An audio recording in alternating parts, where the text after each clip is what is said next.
Evening, everyone. Good evening, ma'am. Good evening. Good evening, ma'am.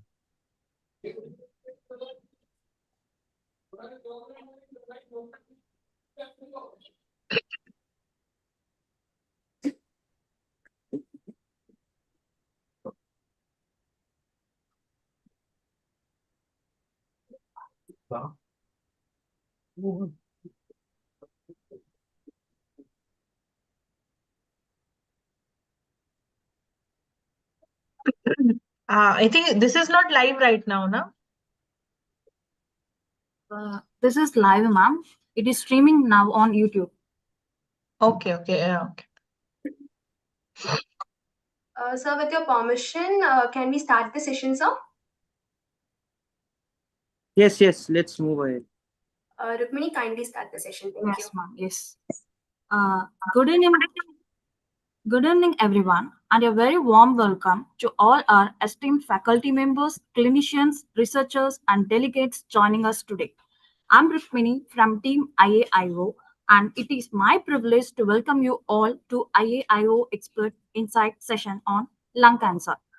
We would like to begin by expressing our sincere gratitude to our sponsors for supporting these academic initiatives and for their continued contribution towards the advancing cancer care and precision medicine.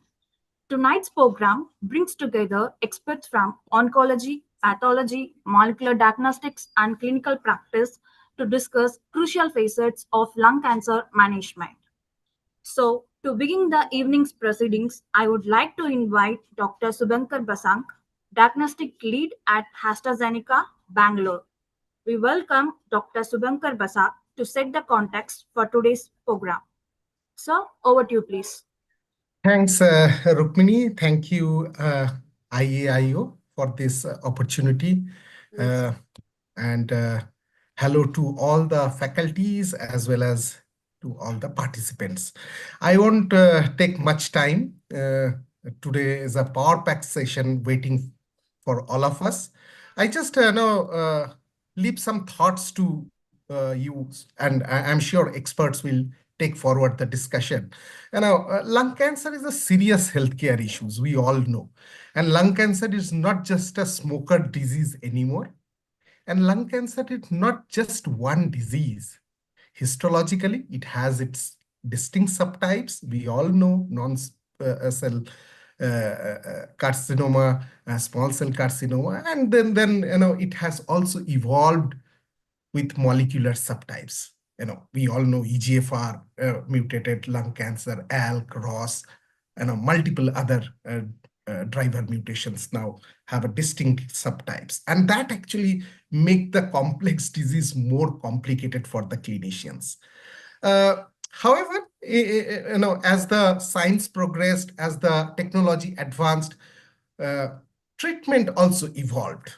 Surgery, then radiation, chemotherapy, combination therapy, targeted therapy, then it's evolved to immunotherapy and now to ADCs. And that also makes the molecular profiling of the tumors very, very critical. Now, molecular profiling can be done by multiple ways. Single gene testing, and all the genes can be looked at through NGS. So now with the driver mutations, some of the coexisting mutations are also very, very critical. Take the example of coexistence of EGFR with PIK3CA. It is associated with the worst prognosis of EGFR TKI therapies. In 2022, Dr. Ullas Batra published a very nice paper where they have shown the importance of NGS-based testing. The median turnaround time is bit increased around 14.2 days. That also increases the cost by around 20%. However, it also increases detection of complex alteration by 1.5 to 5.2%. However, NGS also brings another issue, another challenge, that tissue is an issue. And that leads to NGS failure.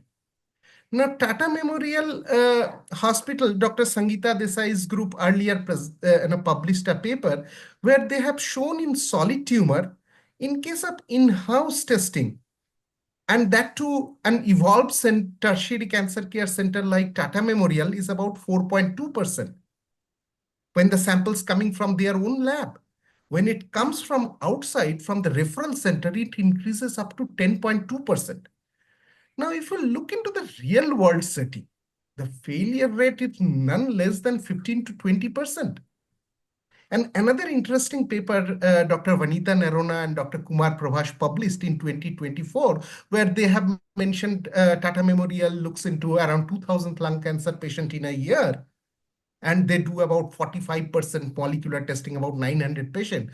And in the same publication, they have also mentioned, though they do not have any formal data, but from the personal communication, they have concluded in India, about 5,000 patients go for NGS testing. Now, if we extrapolate that data and take 20% failure rate, about 1,000 patient samples get failed every year. All the biomarkers together, actionable biomarkers, which is about 50%, that means around 500 patients deprived of getting a successful NGS test result, and they may not get any advanced therapy, which is driven by the DNA quality and quantity. So I'll stop here. The tissue is still an issue, and today we have a power-packed session. Next, Dr. Ashish Upadhyay will take how the treatment landscape has evolved in lung cancer. Then Dr. Vidya will talk about the root cause of NGS failure. And then the interesting panel discussion on tissue is an issue, optimization of tissue for biomarker analysis, moderated by Dr. Shakshi Gupta. I am sure all of you enjoy this session. We'll be learning much from the experts today. With this, I'll hand it over to Rukmini. Rukmini, please invite Dr. Ashish for the next session. Yes, sir. Thank you so much. Thank you, Dr. Subankar, for the insightful opening. We now move to our first scientific talk for the evening. I'm pleased to invite Dr. Ashish Upadhyay, a leading medical oncologist from Fortis Hospital, Kolkata. Dr. Ashish has vast experience in treating lung cancer with modern systemic therapies, including targeted treatments and immunotherapy-driven approaches that have transformed many patient outcomes. We look forward to his talk on evolving treatment landscape in lung cancer. Sir, over to you, please. Thank you for the kind introduction. Am I audible? Yes, sir. Yes. So good evening, everyone, and thank you, IAIU, for the opportunity. Let me share my slide first.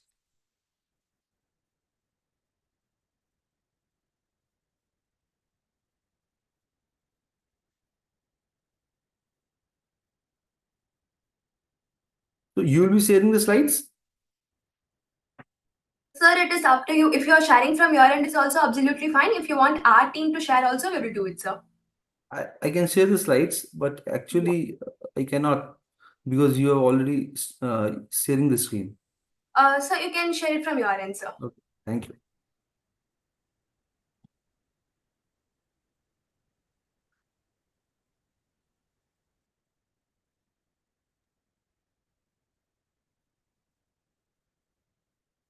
Are my slides visible? Yes, sir, perfectly visible. So I'll be talking about evolving treatment landscape in lung cancer.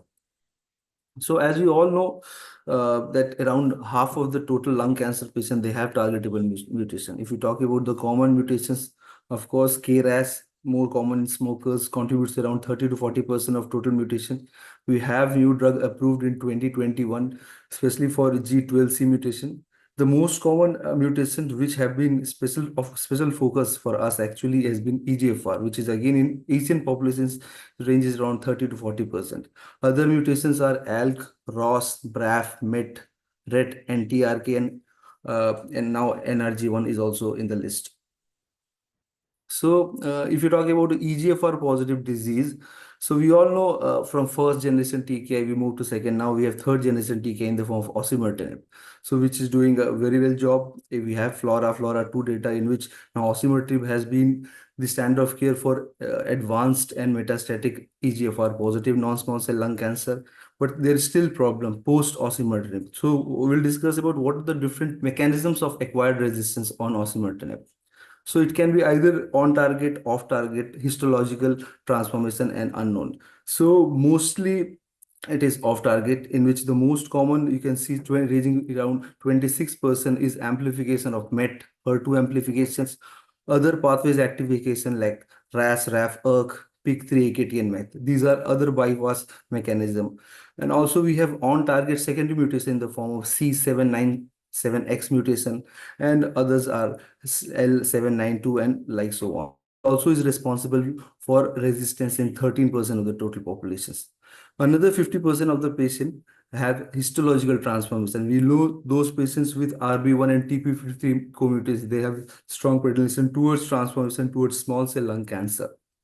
And those patients on post osimertinib who have progressed post osimertinib, and specifically PIK3, AKT, and MYC activation, they can undergo transformation into squamous cell carcinoma. So, as we've already discussed, we have EGFR positive TKI, the third generation osimertinib, with a very good overall response rate of ranging from 60 to 80%. It has given good PFS also, but the problem remains, that is again resistance. So it shows resistance after say around 10 to 21 months. So the different resistance mechanism, the most common post osimertinib is MET overexpression, MET amplification, and other like TP53 and resistant mutation, and also secondary mutations like EGFR C79X, 7X mutation, which again impacts the effectiveness of first line treatment. So it is very important to address both on target as well as off target resistance mechanism. On target we can have by having better TKIs, fourth generation, and off-target resistance we can cover by using other targetable drugs which can target other subsequent resistant mechanisms. So there is an unmet need for effective treatment for patients with advanced EGFR positive non-small cell lung cancer who have developed resistance to first-line TKIs. So now in advanced EGFR positive lung cancer, again, the resistance, if you talk about the resistant profile post first-line progression, that is again complex. The mechanism has been diverse, again, on target, off target transformation. And again, it is also possible for individual to have more than one coexisting mechanism that contributes to resistance. So there was a study, ORCAD, a famous study, in which post-osimertinib patients were evaluated and different resistant mechanisms and the targeted therapy that was given in particular resistant mechanism was evaluated in that study. So you can see in that study, majority, the most common resistant mutation was seen in EGFR, contributing to 40%. Then it was MET amplification, seen in 24% of the individual. Then again, 11% had AKT, PTEN, PIK3 alteration, 6% RAF, 2% HER2, and less than was 1% RAS. There again, no alteration was seen in 34% of the patient. So the optimal treatment for patients who have progressed on first-line EGFR TKI monotherapy will likely involve targeting specific resistant molecular pathways. So now we all know MET is a major driver for first-line resistant to osimertinib. So aberrant activation of MET has been implicated in oncogenesis. Its overactivation leads to overactivation of intracellular signaling and increases tumor cell growth, survival, and proliferations. So this aberrant activation can be either by MET mutation, which is rare in lung cancer, usually seen in exon skipping 14 mutations. But the most common is the MET amplification. That is the key mechanism for resistant post-osimertinib. So now why this MET is associated with resistance to post first line? Because there is a crosstalk which exists between MET and EGFR. So whenever the patient has received post-osimertinib, there is MET amplifications. Then because of the crosstalk, even the patient is on osimertinib, this can lead to increased driven of signals and increased tumor cell proliferation that contributes to resistance to first line TKI. So now if you talk about the resistance pattern post first, second generation TK and post third generation osimertinib, it is different. We all know that first and second generation TK would not cover T790M mutation. So post first and second generation TK, the most common resistant mechanism was T790M mutation, in which osimertinib was a drug. But if you talk about post osimertinib, T790M is not the most common, it's MET. So again, post osimertinib, this phase 2 Savannah study evaluated that those patients who had progressed on osimertinib and who had MET amplification. So basically, it had included MET amplification, both low and high category. Low is basically ISC3 plus in 50% of more cells, or FIS5 plus. But the benefit was less than the MET cutoff criteria included to high MET expression, which was ISC3 plus in 90% of the cells, and FIS10 plus, that is gene copy number was 10 or more. So if you see, those patients who have progressed post osimertinib with high MET expression, in those patients, osimertinib plus savolitinib was used, with the total confirmed overall response rate is 45%, and it is not including stable disease. 44% was partial response, 1% or complete response. The median duration of response was 9.9 months. Median time to onset of response was 6 weeks, and median PFS was 7.5 months. You can see progression was seen around up to 10% of the patients. So basically, partial response stable disease was around 80 to 90%. Another phase 2 study, ORCUD, which again evaluated the same combination post osimertinib 80 milligram plus savolitinib 60 milligram BD or 300 milligram BD or 600 milligram OT, was given in 20 patients. So again, in this subgroup also we can see progression was seen in only 1 patient. So overall response is 41%, including partial response, complete response. Another around 58% of the patient had stable disease. So this combination doing clearly well. The answer, of course, this trial will tell us, that is Saffron phase 3 trial, which again is using the combination of MET and EGFR drug in EGFR positive non-small cell lung cancer. So this is basically a phase 3 randomized open-label trial of savolitinib in combination with osimertinib versus chemo doublet in patients with locally advanced or metastatic EGFR positive CA lung that has progressed on osimertinib. So up to 2 lines of osimertinib were allowed, and stratification factors was line of second line, third line, race, brain metastasis not. So total 324 patients randomized 1:1 into osi plus savolitinib plus chemo doublet.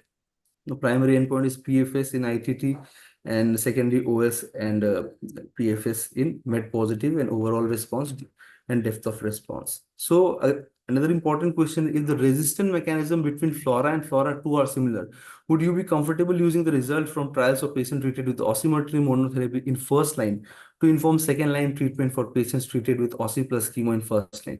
The answer would be yes, because it's only the chemo that has been added in FLAURA2. Rest targeted therapy has not been changed. So if the resistant mechanism is same, we are very well, I think we can very well explain the patient that we have another targetable mutation and which can be targeted provided we have good evidence of disease. So another mechanism is now HER2 protein expression amplification or mutation. So this is responsible for around less than 2 to 4% of the CA lung patient. Now this HER2 activation can be of 3 types. It can either be over HER2 expression, that is abundance of HER2 proteins on the surface of cell. Second is HER2 amplification, that is abnormally high number of HER2 gene copies. And third is HER2 mutation, that is gene mutation in HER2 gene. So these alterations that results in hyperactivity of HER2 pathway, which drives oncogenesis through transcript, cell survival, proliferation, invasion, and metastasis. So now there are 2 types. In lung, we have HER2 mutation, while in other subset, we have HER2 expressions. So if you talk about the HER2 mutation, mostly it is seen in non-squamous histology, in light or never smoker, more common in females. Overall incidence around 2.8%, to 3.6% of all non-small cell lung cancer patients.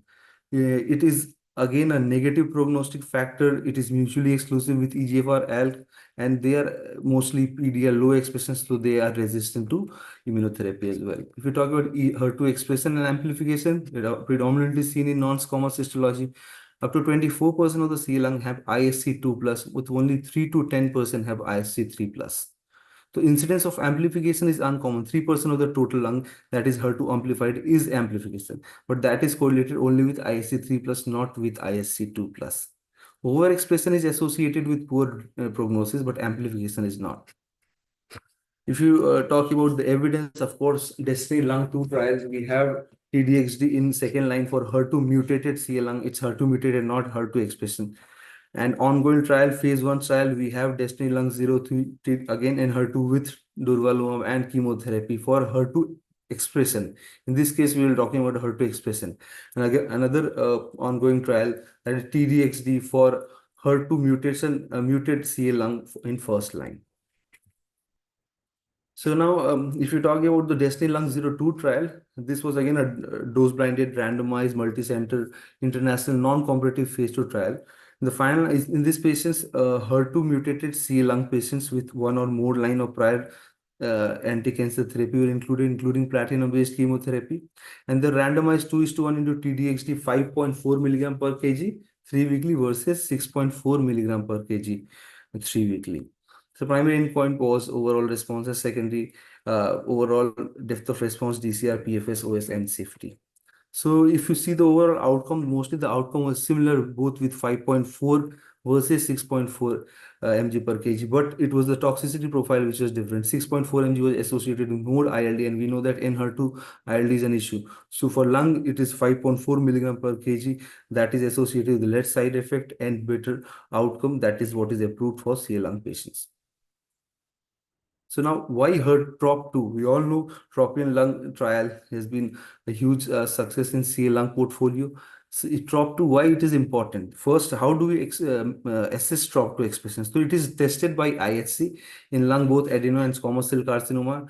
So basically, it is a membranous staining. We combine two factors. First is the intensity of staining scoring from weak to strong, and second is the proportion of TROP2 staining. So the total score, if it is 0 to 4.5, it is low. If it is 5 to 6, it is high. So you can see in if you talk about adenocarcinoma, 100% of the lung cancer they are TROP2 positive. Squamous cell carcinoma, 92% of them are TROP2 positive. So, and if you talk about a high TROP2, then that is seen in 64% of adenocarcinoma and 75% of squamous cell carcinoma. So that is why TROP2 has been used as a marker for ADCs in CA lung. Again, we have evidence from Tropion Lung 01 and 05 trial in which datopotamab DDXD was used post chemotherapy, and in this Tropion Lung 01 and 05 subset, we know that even EGFR positive patients got benefited by that regimen, and with a median PFS of 5.8 months. So again, in ORCAD, post osimertinib was combined with dato-DXD with either 4 milligram per kg and also or with 6 milligram per kg. Both these doses were assessed, and you can see the outcome with 6 milligram per kg was better. Median PFS increased from 9.5 months to 11.7 months. So, and again, the answer to this question will be given by this trial, Tropion Lung 15, which is ongoing. Again, it is a phase 3 open label, sponsored blind randomized of DTXD, dato-DXD with or without osimertinib in lung cancer post progression of osimertinib. So all those locally advanced metastatic non-squamous non-small cell who have progressed on prior osimertinib, up to 2 lines of TK was allowed. And again, stratification factor, brain metastasis, prior osimertinib line of therapy, first and second in the race. The randomized 630 patients randomized 1:1:1 into dato-DXD plus osimertinib 6 milligram per kg versus dato-DXD monotherapy 6 milligram per kg versus platinum doublet, that is pemetrexed and carboplatin, followed by pemetrexed maintenance. And the dual primary endpoint, PFS mono versus chemotherapy, PFS this chemotherapy, secondary outcome, OS, CNS, PFS, PS2, and out. So the key takeaway is conducting biomarker testing informs treatment decision to optimize patient outcome. MET is a major driver of first-line resistance to osimertinib. HER2 protein expression amplification or gene mutation may lead to oncogenic activation of the HER2 pathway. And high TROP2 expression has been identified in lung adenocarcinoma and squamous cell carcinoma. Thank you, and if there is any question, I'll be happy to answer. Thank you very much, Doctor, for your valuable insights. Our next talk focuses on a very important operational and technical challenge in molecular diagnostics. I invite Dr. Vidya Veldo, Clinical Director and Vice President in Clinical Operations at Forbesque, Karnataka. Dr. Vidya is a renowned molecular pathologist known for her deep expertise in NGS workflows, precision oncology platforms, and optimizing sample quality for advanced testing. She will be speaking on unraveling the root cause of NGS failures. Ma'am, over to you, please. Thank you so much for this kind invitation to the team and the AstraZeneca team, Dr. Shubhankar and team. I'm just sharing my screen here.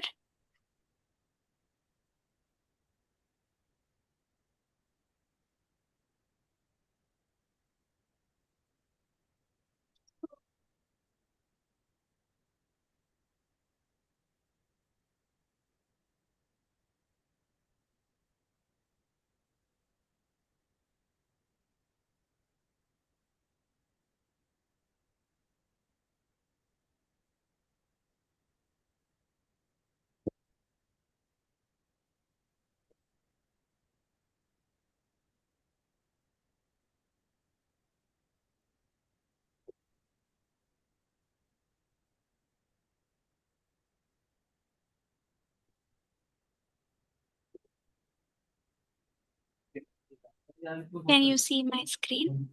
I think it's visible, right? Yes, ma'am, it is. So it is a very one of the toughest bottlenecks in precision oncology practice. That is, we all know biomarker testing in lung cancer is today very important, and because more than 60% of the patients, if they are screened for all the possible biomarker driven therapy options, there is a benefit where they can get the targeted therapy. Therefore the tissue and the quality of material, tissue material, DNA and multiple other factors play an important role in NGS biomarker testing. So as we all know, every testing uh, it requires the specimen handling to be one of the important factors. Pre-analytical factors before the specimen reaches the laboratory is considered pre-analytical steps, and these steps are not quantified steps, and some of the steps are done by multiple people in this relay race of serving the patient. And in such a scenario, there is a possibility that if we are not empowering the people who are part of this chain of helping the patient to get the right drug, we might end up in getting a tissue may not be very good enough to do the molecular testing, or sometimes it might fail to give a comprehensive workup. It might be eligible enough to go for one or two IHC markers or just one PCR testing for an EGFR, but beyond that it may not be useful. So we might end up doing less number of biomarkers. And so what is the important aspect in the context of pre-analytical, analytical and post-analytical which contribute for NGS test failures, and how can we control or how to mitigate this problem? These are certain things which today I will be just walking through in this process of understanding the root causes. So as I said earlier, pre-analytical, analytical and post-analytical are three different processes involved in any biomolecular testing. And in the pre-analytical, particularly how you handle the specimen, transportation, preparation and storage. And particularly when it comes to lung biomarker testing, the most important point is as soon as the biopsy is done, are we putting it in neutral buffered formalin? If so, what is the ratio of neutral buffered formalin to the tissue size, and how long the tissue takes from the place where the biopsy is done to reach the laboratory where the block preparation happens? Suppose already it has traveled 14 hours. That means the fixation time that is required, a small proportion of the fixation time has already been accounted. So therefore, when the specimen is put into the formalin container, we have to mention when it was put with the date and time. And of course, the transportation time, temperature, and other. These are some of the good practices which I will be highlighting down the line. And when it comes to actual analytical process, that means you start the DNA isolation, then you look for the quality and quantity of the tissue. You realize that there are certain critical aspects which are very important to get true positive results and not false positive or false negative. To make sure that these things are taken care, again one has to pay a lot of attention in analytical phase when it is inside the lab.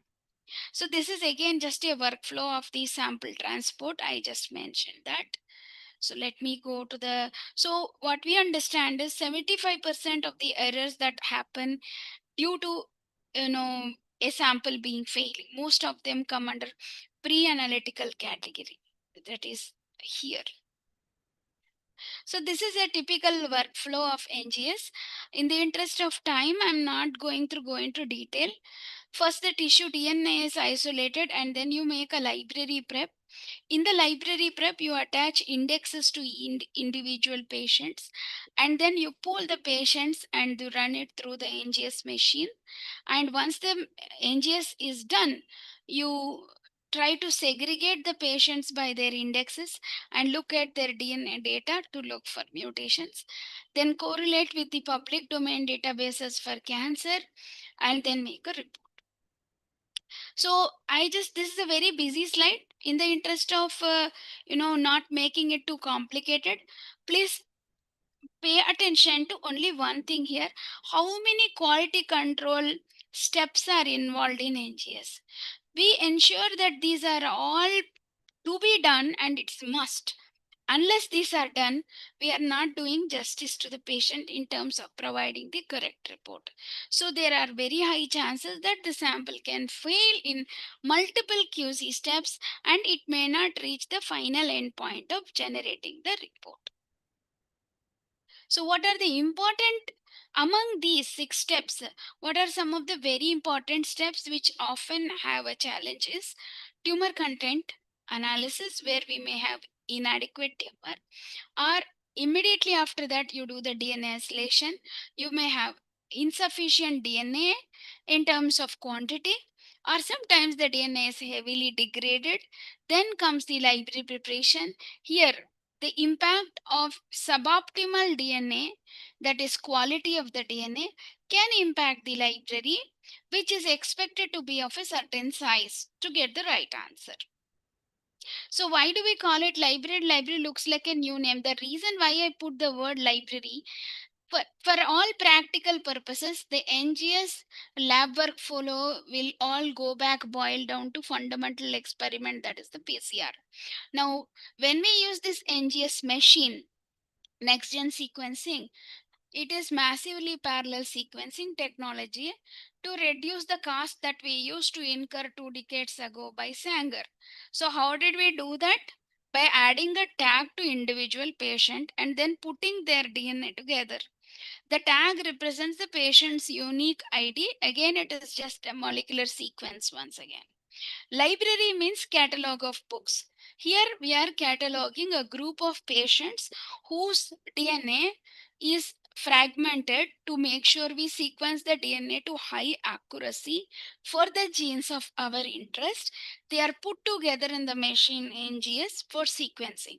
That's the reason why we call it as a library. And this is the stage where you decode and give an index to the patient and then fragment the DNA so that it can get sequenced. So this is a typical what happens in a typical lab in a given quarter. I just gave an example. Generally, sometimes the TCA failures are somewhere around less than 5%. This can be avoided when we discuss with the doctors and try to discuss for an alternate sample. After this stage, once we see this stage is passed, like 20% tumor is available, then we move to extraction. Here, the information that you got in the TCA, like suppose everything was there, tumor is there, but still the DNA can fail because the fixation of the tissue would have got affected. Either it got overfixed or there was a tumor lysis. Ischemic time was high, because of which there were several necrotic areas. The tumor tissue, when it starts randomly dying cells, they leave the DNA out in the interstitial space. This is a heavily degraded DNA, which will impact the good quality DNA that comes from the neighboring cells. So when you extract DNA, you have to extract the whole thing together, and that's where it will affect your extractions. Then library PEP. The quality of DNA here will have its implications in the library prep. Majority, when the failure happens here, we eliminate. So most of the time when it reaches library preparation, the chances of failure are very minimal. That's what I'm trying to say. So the initial QC steps are very critical, where most of the QC challenges are pretty much taken care of. So another, as we all know, statistics plays an important role. So when you look at patient size of 171, your failure rates are like this.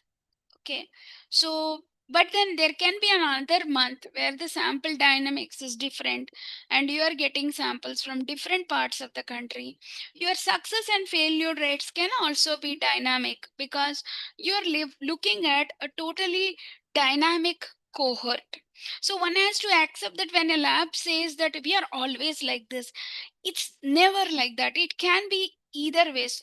When we look at a statistics overall yearly, month wise, quarter wise, we might sound smooth, but there are certain factors like TCA failure, following the DNA QC failure. What you feed in is what you will get as a failure, right? So these are things where from where you get the sample, how it was processed. These are all the pre-analytical factors contributing to these failures, essentially. So this is again, it's not that everywhere we have failures. There are certain clinics or certain hospitals where the failure rates are practically zero. This is one such scenario where we saw only one failure out of 16 samples, whereas the others pretty much, this is like a month count essentially. Then when we look at hospitals where you can get bigger number of samples, there could be hospitals where we had more failures. Again, when you say 7.14%, what's the n value? That matters a lot. You see here there are 32, only 3 failures means there is a good yield, but failure is a failure in terms of numbers. So one has to pay attention to n equal to what before we take a call on this. Then here, at times you may have certain situations where the place where the hospital is located may not have access to good chemicals and reagents, or laboratories where the FFP tissue block, FFP block preparation happens. In such a scenario, there's a possibility that failure rates can be very high across hospitals in certain areas. So this is across India. Randomly, we picked up different places. How the numbers change. So since today's focus has been more on the east and the northeast zone, just brought out here the statistics of what we did as part of one of the corporate social responsibility initiative by CRSF, where we looked at lung cancer free testing for cancer patients and how did the statistics looked like when you get a free testing was in lung versus non-lung, because again the panel was the same and the tissue size is again core biopsies, but at times the failures could change between lung versus non-lung. Why is this happening? Meaning we need to again go back and see our first principles. How did the tissue get fixed? Did we have adequate tissue in the first place? Did we have 6 cores or 8 cores, or we were provided only with 2 to 3 cores? So then again, the connect between the laboratory interventional radiologist and the treating physician becomes very important, because many laboratories which are associated with the hospitals, they have a practice to make 2 blocks. One block will have 2 to 3 cores for diagnosis. Another block is dedicated for molecular testing. So this is the kind of situation which we see in North and Northeast. And if you see the failures that has been documented here, in Assam, for some reason, we saw maximum failures, but at the same time, one has to understand that the total number of samples received was also significantly high in that area. When you see Manipur, Meghalaya, and all numbers were small.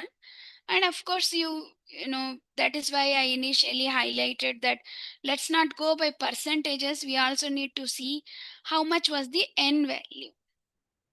Odisha seems to be okay. It's doing okay. It's in par. But then there are like Tripura, only one patient sample, but that also did not go through basically. So this is what we see here, and why did it happen? So one has to go back and look at the slides, find out what kind of problems happened. In the interest of time, I brought out 2 to 3 cases from this zone for our own learning and understanding. How can we mitigate this problem to make sure this particular geography, all the patient gets the full benefit of NGS testing, particularly the CGP kind of an approach. It's not exactly quote unquote CGP. The panel that we have used here is again a minimal lung panel, but it covers all the markers which have been NCCN recommended. And it will not only give you the answers for SNV, indels, and CNVs, it will also give you the gene fusions at the DNA level. So one of the major challenges in lung biopsies is nearly 30% to 40% RNA-QC failure for NGS. So what will we do with those patients? They also need the benefit of gene fusions. So that's why this panel covers gene fusions also at the DNA level. So again, now going back to what we look at here in terms of what we call it as percentage of tumor. So this is 10% tumor with greater than 150 tumor cells, a very small core here.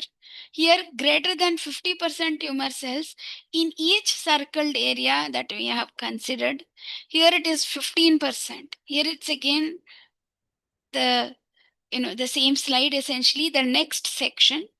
When you go one section down, you see that the tumor cells slightly decrease in size, right?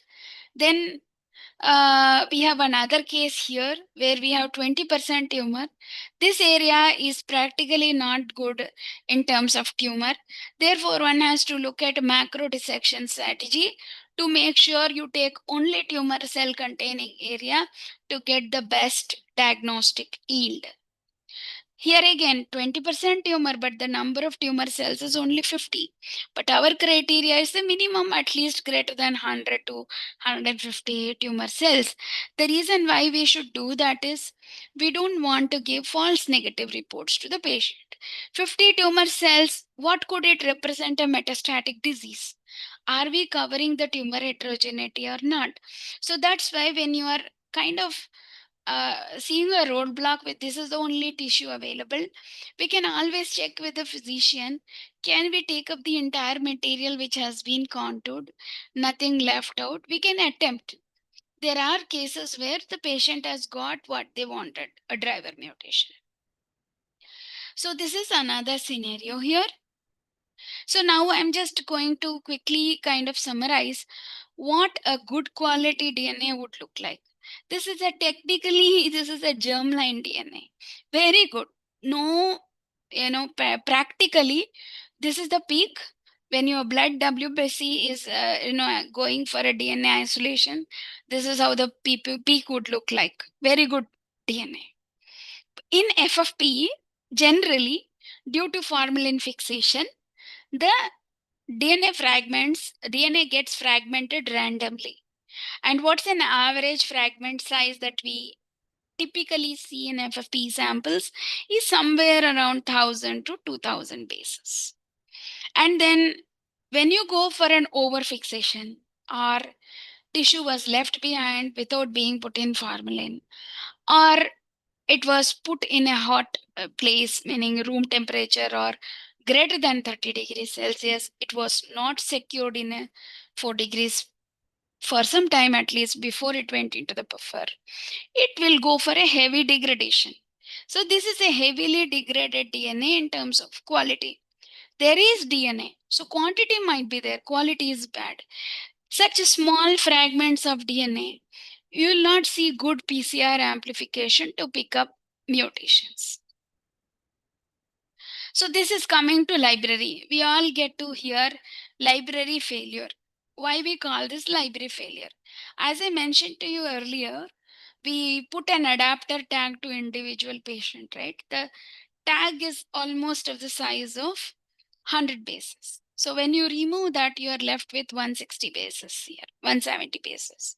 So if you get somewhere, the rule of thumb is you try to fragment the DNA to roughly around 200 bases to see the sequence of DNA when you send it through the DNA sequencer, in this case, the NGS.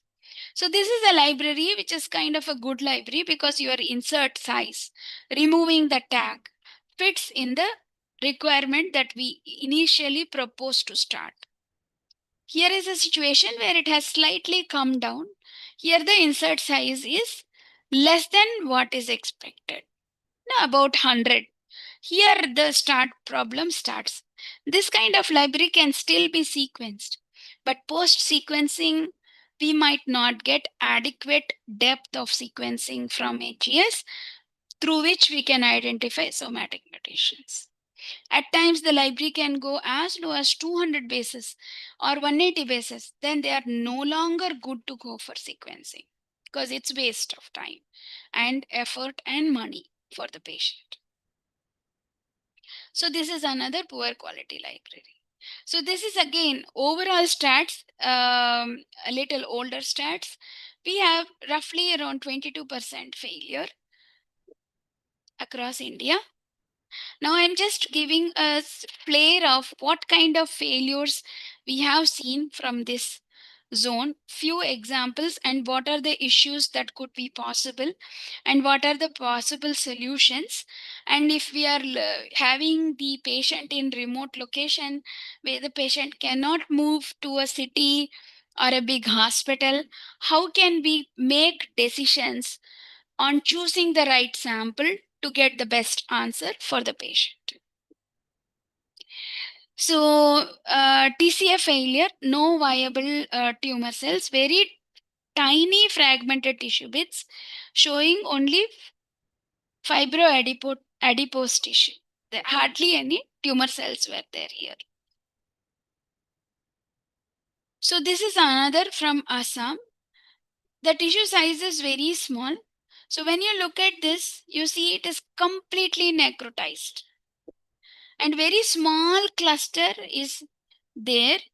And that cluster, with a single cluster of tumor cells, we are not doing any justice to the patient.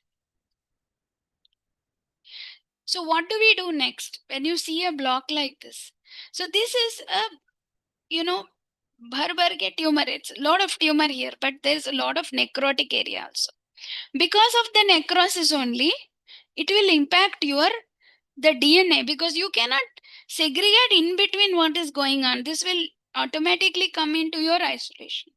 So when it comes, you get a mixed size of DNA fragments. Some are very small, some are reasonably good. The small guys will interfere when you do the NGS library, and that's when it will fail. This is another example. 20% tumor, no problem, went forward. But when you see the nuclei carefully, the nuclei is kind of smudged and there are some necrotic areas. So because of that, it has resulted in poor quality of DNA. So now what do we do?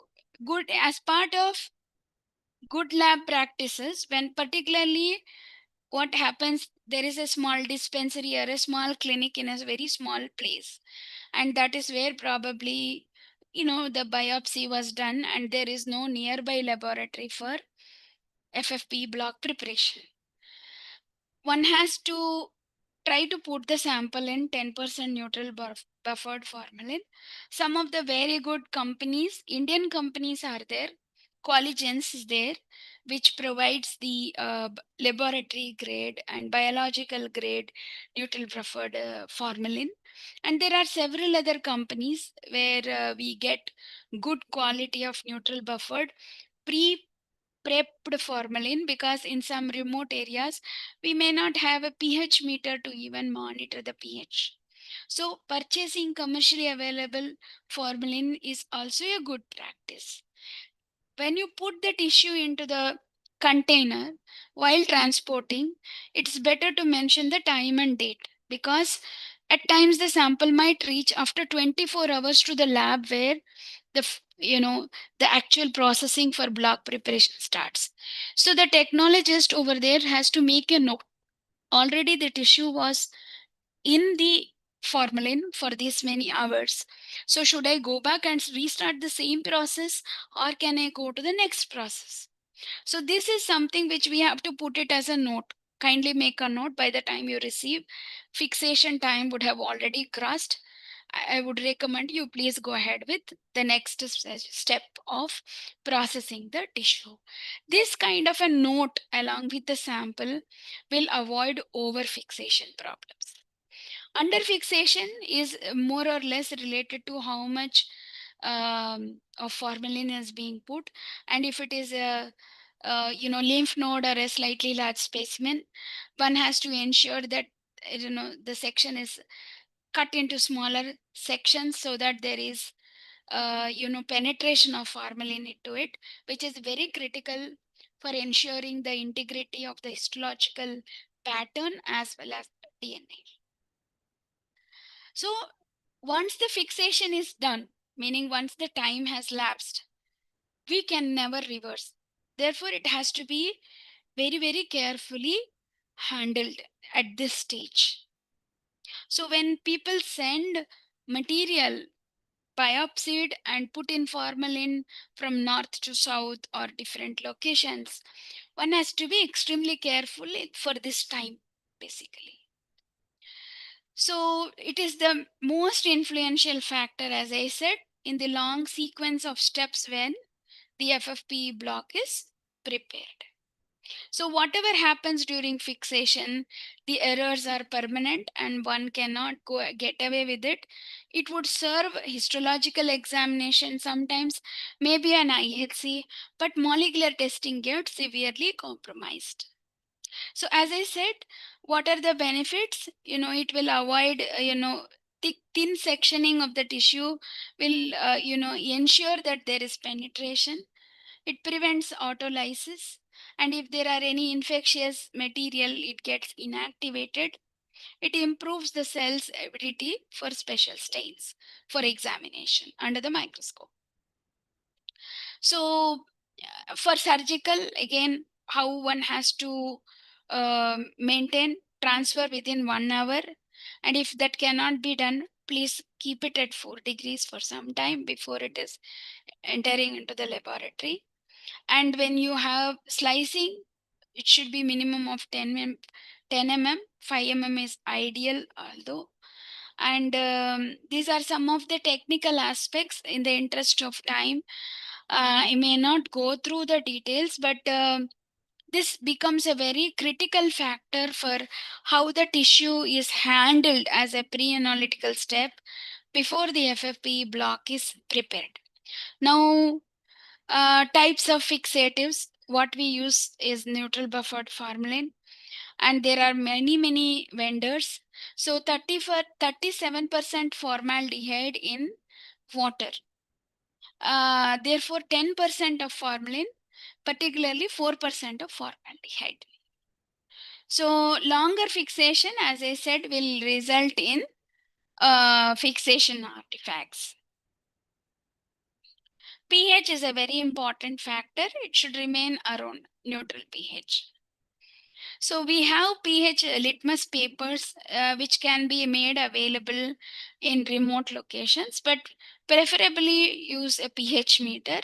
But today we have several commercial companies, Indian companies, which are selling these neutral buffered formalin at very reasonable cost, that will make sure that all the effort that is going in by the doctor, the radiologist, and the patient paying for it with a life-taking risk, using these buffers will ensure that the tissue is preserved very well.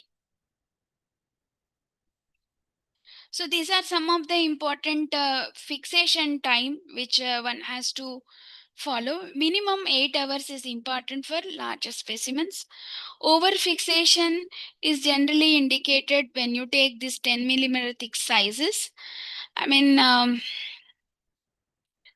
again, this we can provide you as a reading after this session anytime. There are certain international guidelines given, particularly for HER2 by in breast cancer specimens. It has been well established, but it works well for every other tissue also.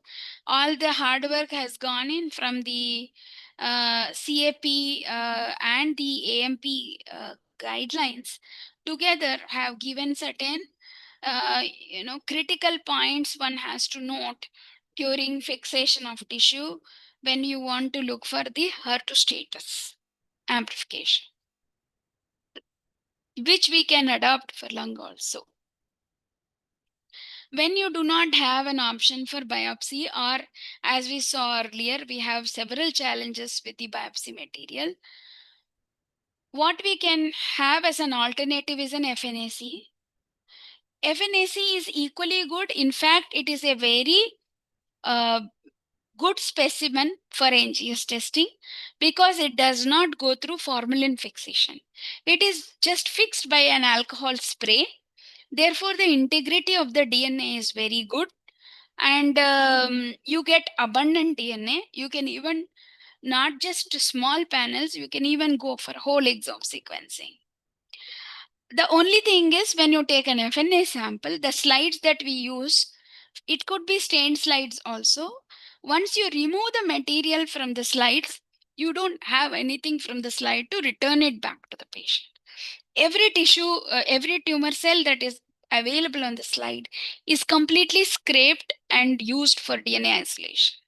But we have very good, interesting studies from India itself, from HCG, back 10 years ago, where we looked at FNAC versus core biopsy. Do we have a compromise in the pickup of EGFR mutations? At that time, EGFR was very well known. We did not see any kind of a drop in picking up the EGFR mutations in lung cancer patients, whether we did FNAC or tissue core biopsy.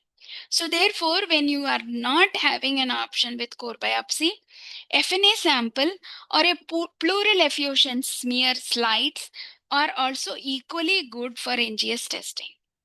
And if cell block is prepared, we can do the IHC per se. But again, cell block is treated like a tissue, so it would have gone through this formalin procedure.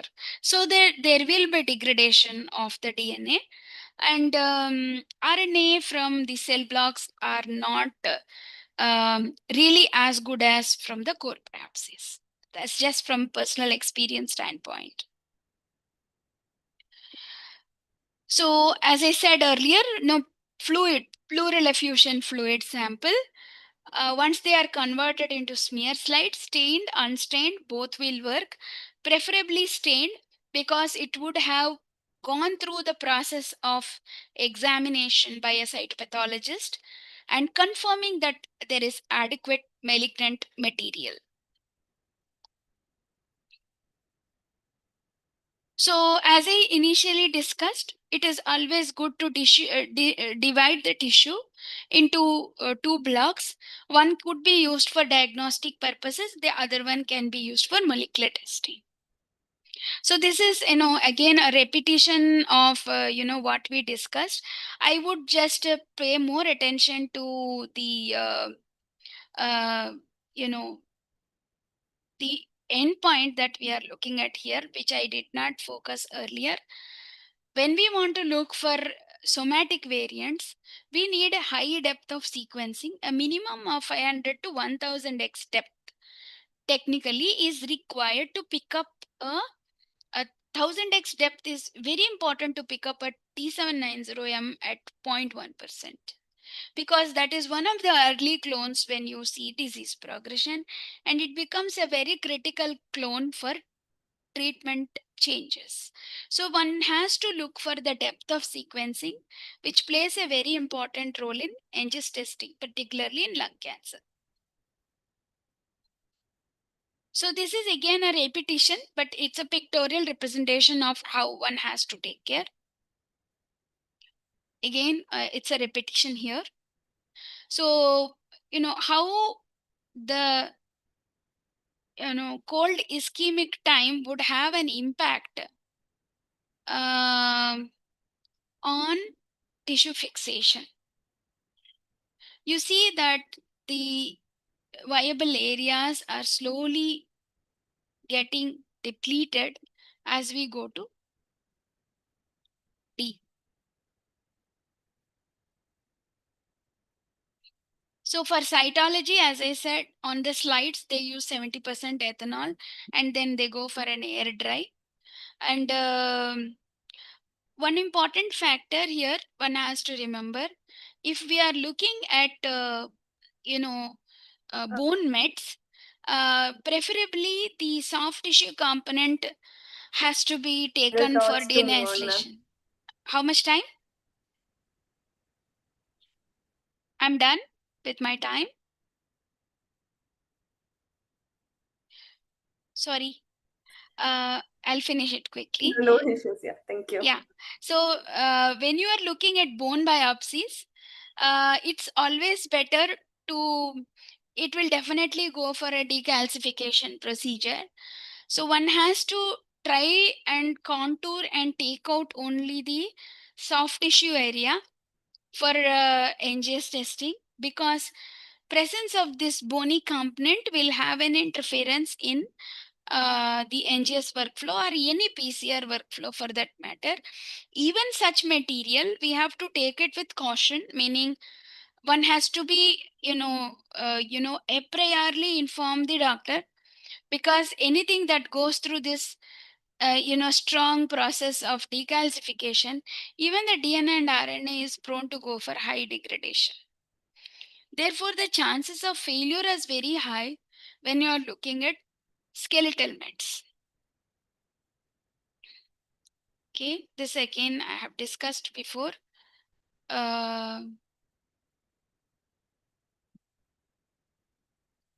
So there are many tissue processing instruments. Of course, they are quite expensive. In a large hospital setting, it goes through an automated processing of tissue where these intermediate steps, analytical, within the analytical steps, individual to individual variability can be minimized to get uniform processing of tissue blocks. And what kind of paraffin is used, that plays a very important role.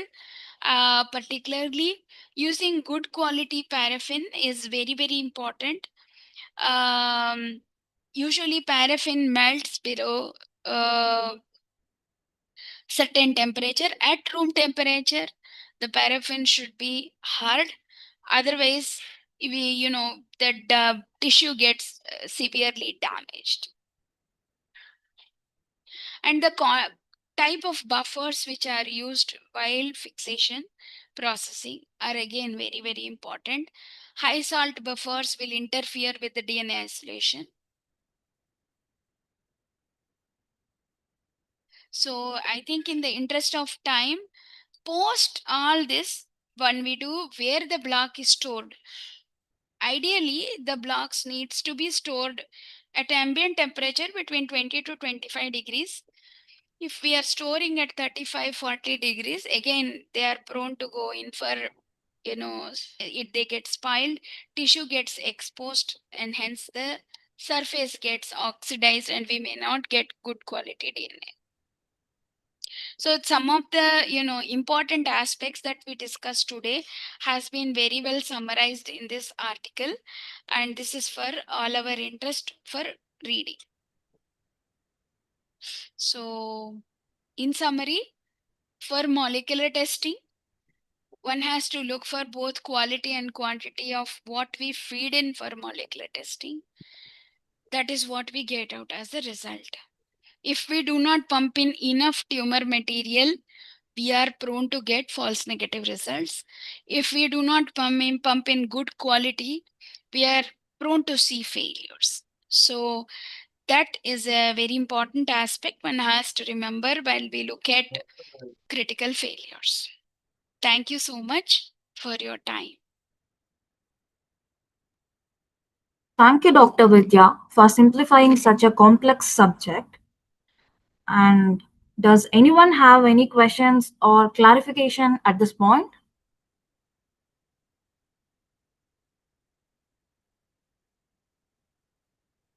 Okay. If participants has any queries, I kindly request you to share in chat box. Yes? No. Okay. We now begin our panel discussion. It is my pleasure to introduce our moderator, Dr. Sakshi Gupta, Assistant Professor of Oncopathology and Hematopathology at Dr. B. Bura Cancer Institute, Guwahati. Dr. Gupta is widely respected for her expertise in oncopathology, biomarker analysis, and molecular diagnostic interpretation. So, joining Dr. Gupta on this panel, we have Dr. Barasha Sharma Bharadwaj, Associate Professor at the Department of Oncopathology, State Cancer Institute, Guwahati. We are also joined by Dr. Rukmini Basbura, Associate Professor of Oncopathology at Dr. B. Bura Cancer Institute, Guwahati. Our next panelist is Dr. Nirmalaya Banerjee, oncopathologist and consultant at CK Birla Hospital and consultant histopathologist at RTICS Kolkata. We are also honored to have Dr. Rupjyoti Sharma, consultant medical and hemato-oncologist at State Cancer Institute, Guwahati. Completing our panel is Dr. Alok Kumar Zain, consultant pathologist and transfusion medicine specialist and head of department of laboratory or at ARIH Hospital, Guwahati, Assam. So, ladies and gentlemen, with this faculty panel, I hand over the session to Dr. Sakshi Gupta to begin the discussion on tissue is an issue, optimization of tissue for biomarker analysis. Ma'am, over to you, please. Thank you so much for this kind introduction. I'll share the entire screen. Yeah, ma'am. Sure, ma'am. Okay. Is my screen visible? Yes, ma'am. Yes, it is.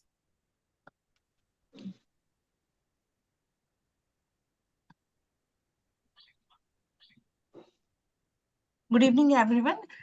This panel discussion is indeed just will be a frank discussion between all of us colleagues in oncopathology and dealing with the cancer tissues almost in good numbers. And that I'm very helpful with the initial talks of Dr. Vidya Veldor. She was wonderful and amazing and touched almost most of the topics.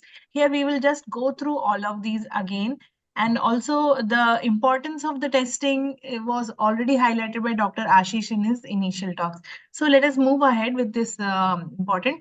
So our question for this panel discussion is, why is tissue optimization so critical today? Of course, in this era of NGS testing, which has already been highlighted by what is the importance by Dr. Ashish. So I think I shall move ahead with our next slide. So as explained, in current scenario, this is a now the cancer treatment is basically individualized. So basically, you are just not stopped at diagnosing a type of cancer. We have to go with various types of molecular mutations which we have many approved medications towards them. some are emerging, evolving, and then there are very future trends. So let us move ahead with the next thing. I would just like to ask our medical oncologist, Dr. Roopjyoti, in the panel. So what role should medical oncologists play in guiding biopsy planning, especially when multiple biomarkers are required at the baseline? Hi, thank you. The medical oncologist plays kind of traffic police role in this journey, in the journey of the tissue. So the first thing I'll like the intervention radiologist to have multiple multiple cores from the tissue. And the second part will be the fixation part should ideally be handled by the pathologist. They should guide the IR team how to fix, when to fix, and which are the requirements and where to fix. And then once the biopsy is done, then ideally the tissue should be divided into two parts. One part should be used for histopathology, and the second part should go for molecular testing. Okay. I think we'll have the discussion with our oncopathology colleagues about this. This has been a very different key, divide the tissue or not the divide the tissue. But yes, amongst the current, whatever you have suggested, can you tell which of these current markers truly alter your first line of therapy decisions in your routine practice? Amongst ALK, Yeah, except EGFR, KRAS and except BRAF, all has this first line of therapies. EGFR, ALK, ROS, and MET. Yes. So now in this era of precision medicine, we understand now it is no more like a blanket chemotherapy. Everybody deserves to have their targeted therapy. So I would like we would like to just discuss upon, do you think this is the need of the hours, that it is mandatory to have your tissue stewardship protocol? And as the Dr. Roopjyoti has already mentioned that it should involve, the journey involves from oncologist, pathologist, interventional radiologist to ensure optimal sample acquisition and usage. This is again the pictorial representation of the same thing. Here, I would just like to ask you, Dr. Roopjyoti, again, what is the practical thing you face? Like we have seen in the talk of Dr. Vidya, what is the condition of the tissue journey and tissue that is sent from Assam or a Northeast region? And she has highlighted there are many high failure rates. So I would just like to ask, what has been your personal experience in this navigated tissue journey? Yeah, so the majority of the patients I see in OPD around for lung cancer patients, around 40-50% patients will already have a tissue with them. And once they are diagnosed to have some mass in the tissue in the lung, so basically the biopsy is done by the primary person, the primary physician. It can be a pulmonary physician, or it can be general physician also. But they hardly go to an oncologist directly. So this happens for majority of the patients. So actually, the doctors who sees the patient first time, so they are not very well versed, because these are not very these things are not taught in the curriculum, basically in the MBBS curriculum. Right. So that is the challenge. So I have seen patients who was advised because there was a lung mass, and to get the diagnosis, we need a CT gated FNAC. So the patient has done FNAC, come with a report of suspected carcinoma. Now it's very difficult to make a diagnosis and to get that tissue, because once the patient undergoes a CT gated biopsy, which is the invasive procedure, it's very difficult to make the patient undergo the same procedure again. So it's very difficult. So there are multiple challenges in the preliminary stage itself. Right. I understand this. This is the actual real life practical situations. And like you said, when the patient reaches to the designated oncologist, he had already gone through various steps. And I think here, the laboratory which had handled the first issue can make big difference. Yeah. So I would again like to mention that almost 60 to 75% of the laboratory errors arise in the pre-analytical phase. That was again highlighted by Vidya ma'am, that this is something which is not quantifiable. So from a practical standpoint, I would like to ask Dr. Barsha, what are the most frequent pre-analytical pitfalls you can point out in tissue handling that compromise the biomarker integrity? I'm asking you as an oncopathologist point of view, pre-analytical pitfalls.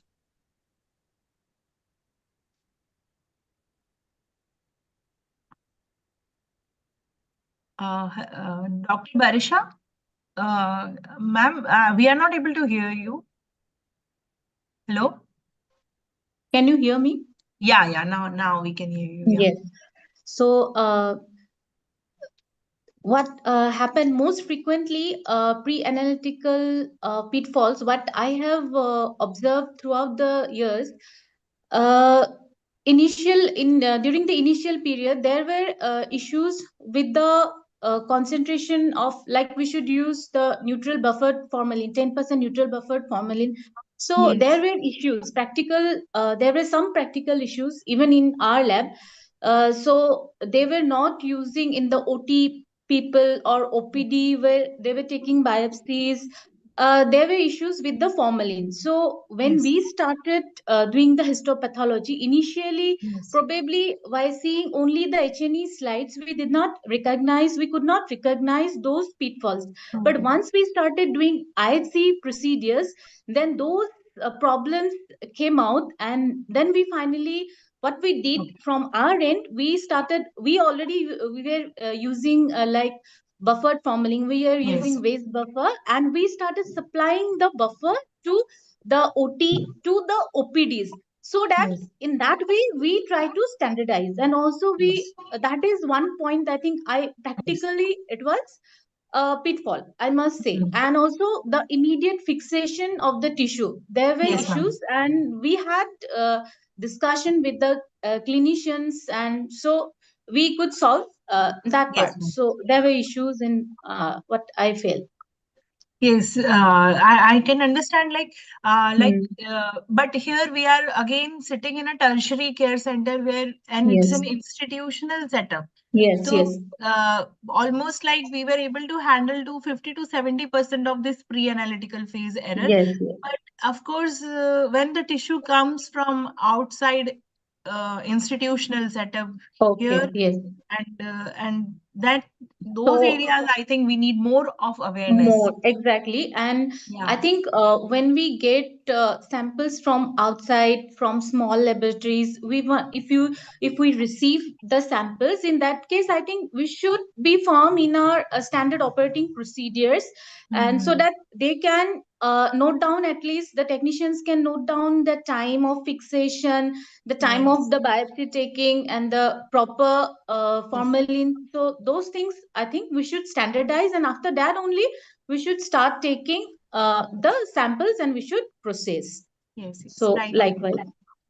Next question about what minimum tumor fraction do you consider acceptable for EGFR ALK testing, and how do you triage small samples between which will go for IHC, PCR, and NGS? Because recently, now even your center has standardized the NGS and high-end molecular testing, because Yes. this is an early center. And again, I would also like Dr. Nirmalia also to take this question, because they are sitting in an already standardized setup. So I would like to have the opinion from both of you. What minimum tumor fraction do you consider acceptable?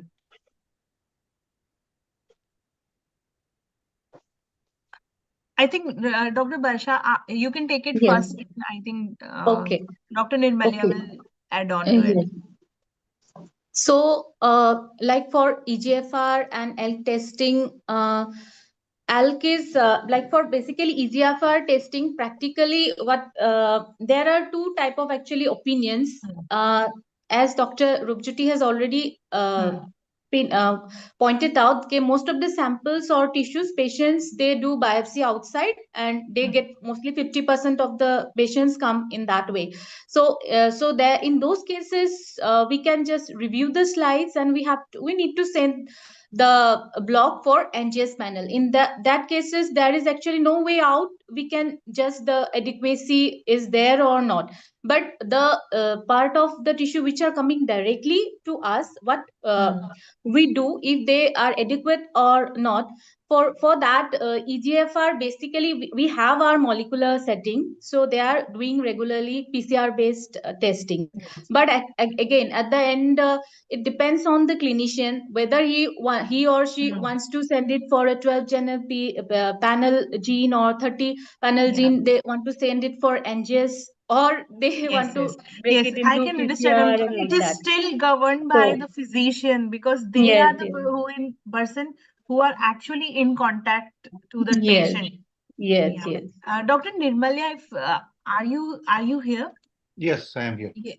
Can you can tell your experience?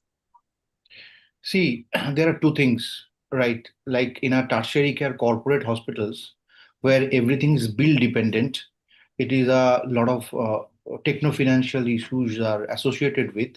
There are two things which we have successfully done as far as the biopsy samples are concerned. See, whatever the clinicians advise on the prescription or in his file, ultimately it goes to the IR, that is the intervention radiology department. I think all of us would agree with that. Yeah. So your key person is your intervention radiologist. You have to be a good friend with him. Yeah, Yes, you yes. have to, and you have to request him or her that you give me 2 vials. One vial is for the ancillary testing, and one vial, although it takes a lot of hard effort to make them understand that what is the necessary. And most of the centers, let me tell you very honestly, I get very thin core. In a very if you use thin needle, because they are afraid of, sometimes they are afraid of Pneumothorax, bleeding, yeah. pneumothorax, which are a very Yeah. common problem. Sometimes they send the EBAS TBNA sample in formalin. Now you understand the difficulties and the pain, right? So now, if I say that is inadequate for further molecular testing, it is a big financial challenge again for the patients. Honestly speaking, it doesn't matter how much insurance you are covering, how much cash you are carrying with, but it creates a mess. Yeah, yeah. Therefore, what I believe, and I think when last year, I think Dr. Sangeeta Desai, she came to a conference here only in Calcutta. Yes. According to her, see, if you are having no doubt in squamous and adeno, don't do IHC and don't waste the tissue. Okay, yeah. Though traditional teaching was like, when the NGS and PCR were not very frequently available, it was like, till it is squamous or adeno, you go for IHCs. But yes, we have now seen that what happens. Like, Yeah.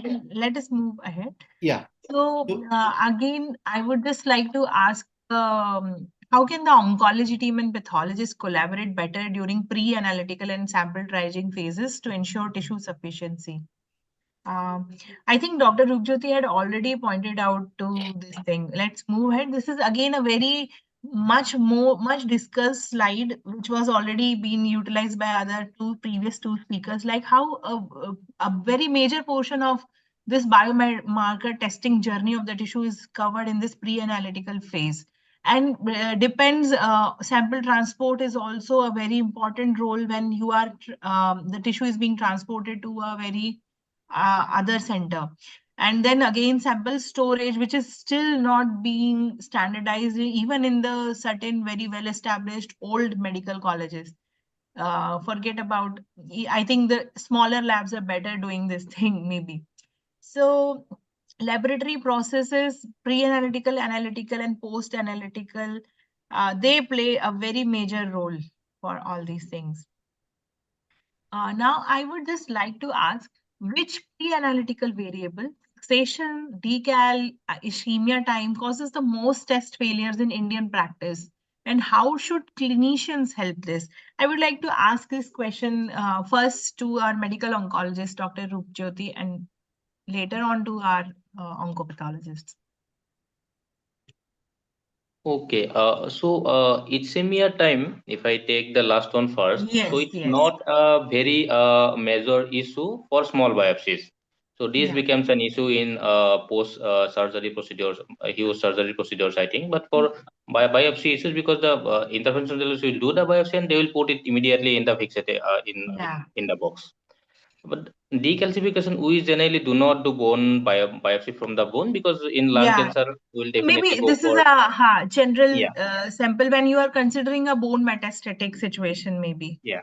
So that part is not a major issue, but the fixation is a major issue, I think, because most of the failures and most of the issues are with fixation in my clinical practice. Here, I would like to ask Dr. Rukmini about fixation portion. How many times you have faced this fixation as a pre-analytical variable has been an issue for this tissue degradation?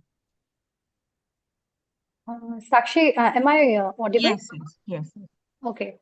So your question is, can you please repeat the question? I just want to ask, in your experience, fixation as a cause of pre-analytical, one of the pre-analytical factor in our practice, how do you think that you can help this, prevent this? Like, this plays a very important role in your tissue fixation journey. Yes. If we all will agree that fixation is the most important factor, which will determine everything else, which will happen after that. So, in routine practice, I don't want to blame the surgeons or anybody, but we often see even in our hospital that the time is not maintained, the volume is not maintained, that tissue is not immediately fixed. And many times we receive very large specimens in very small bottles.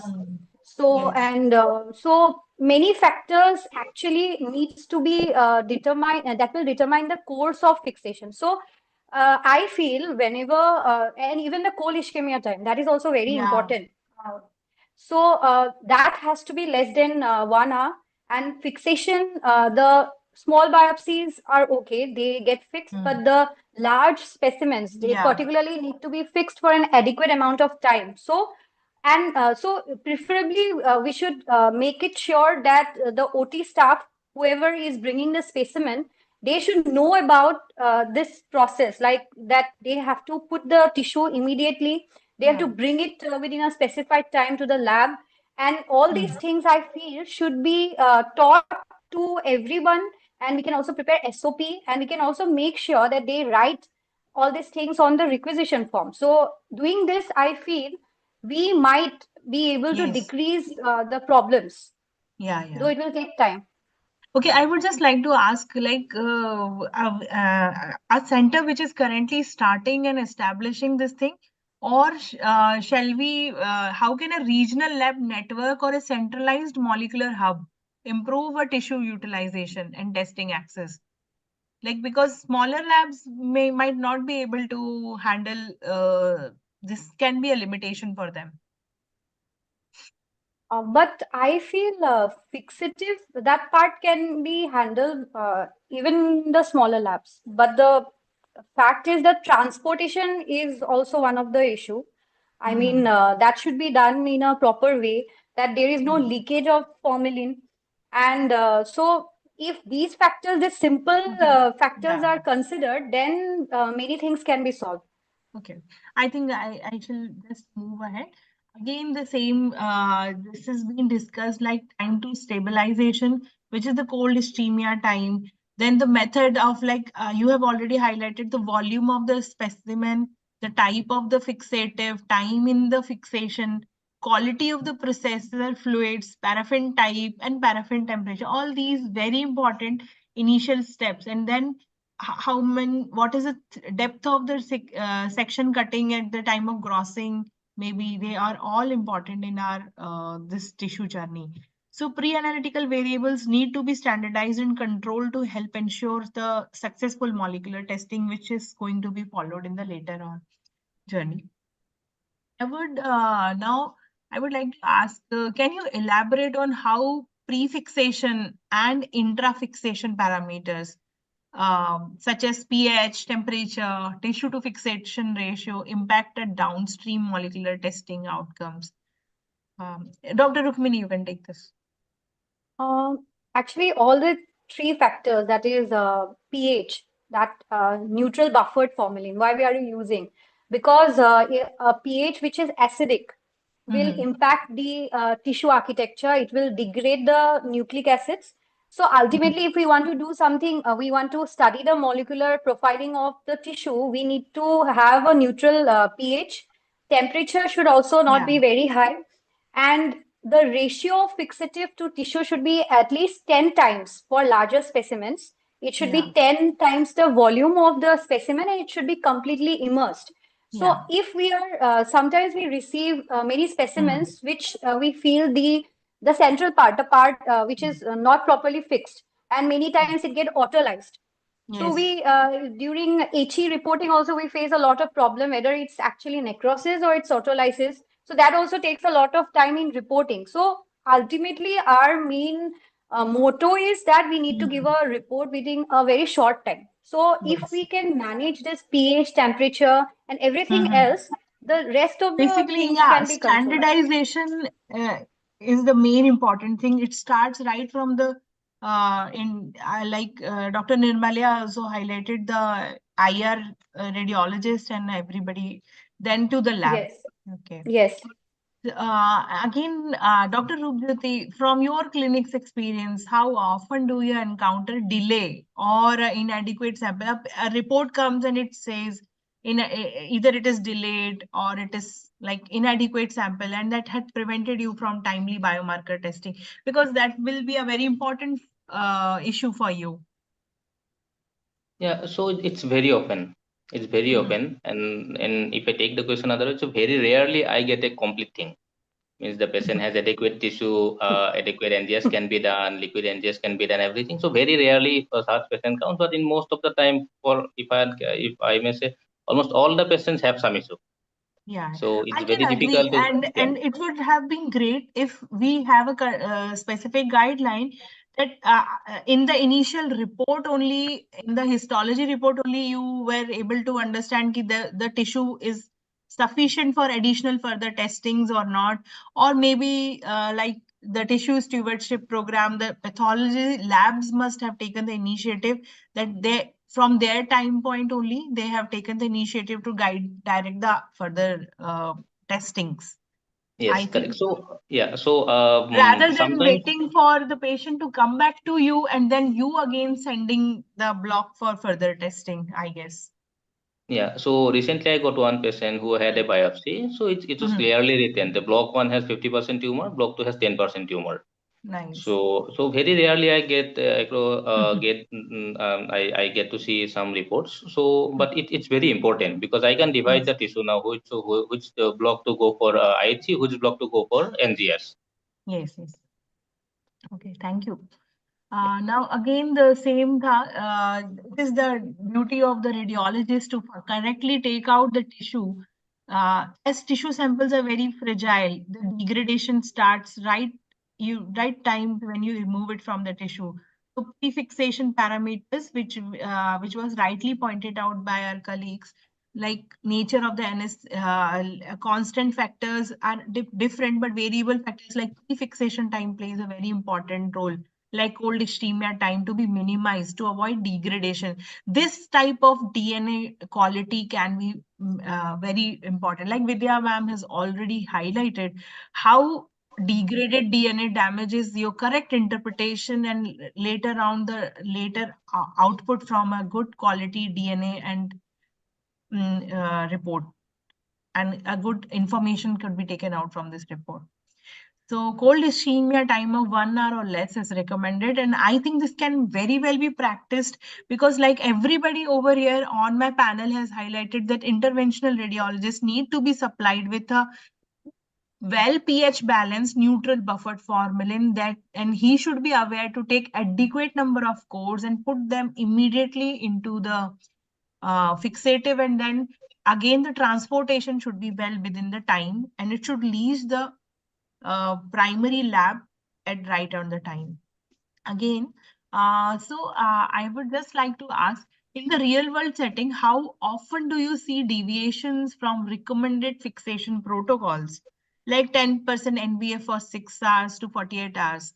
And what system level checks could help ensure compliance? I would like Dr. Barsha to take this question first. Okay, so as I have already Deviations, yeah. So 10% neutral buffered formalin, like that fixative, those things, like for in our lab we have standardized that part. So for our specimens, as I have already mentioned, so the from OT staff also, OPD staff also, we get that standard fixative thing. So I think in within the hospital there is no issues. But when we get to see, many times we get to see review blogs or review slides. So there we find that most of the time, not most of the time, many standard labs are maintaining actually good quality slides. We get to see good tissues. We can go for further IHCs and all. Directly, But yeah. from some particular labs we can see that there we can by looking at the slides, I Yes. think we can appreciate that there are a lot of necrosis, tissue degeneration, so there are fixative issues. So even from standard labs in Guwahati or maybe from outside, so there are issues actually when we go for further testing, even for IHC or molecular. So I think we will not get proper results. Can I have this views from Dr. Alok also? Because you are the one who is now working in a private setup, but which is like a standalone area. Where what is your experience about all this? Yeah, good evening, Sakshi. Actually, most of the lab and research, this is very common enough to affect reproducibility, especially with after our specimen arrival. Yeah. Oversized tissue block. And we can system level check to ensure complaint like standardized container with a non-volume visual indicator Yes. for 10:1 tissue to fixative, then different Yes. color or tag for special studies, Yeah. and then grossing SOP required, trimming to less than 3 to 4 thickness, and Yes. then pH verification is most important. Yeah, rightly said, Dr. Alok, because when in real world settings, when you are also sitting in a lab with in a setup, which is, though it's a private setup, but it's just I have to evolving. maintain everything. Yes. Yeah, so though where the cost is not an issue, then at least we can utilize all these like Dr. Vidya has also highlighted, ready-made neutral buffered formalin can be utilized in those places. Like in the institutional setup, we are making our own NBF, but other places can buy the pre-prepared NBF. Yeah. Fund is not an issue, but Yeah. But there are options available where we can still standardize these practices.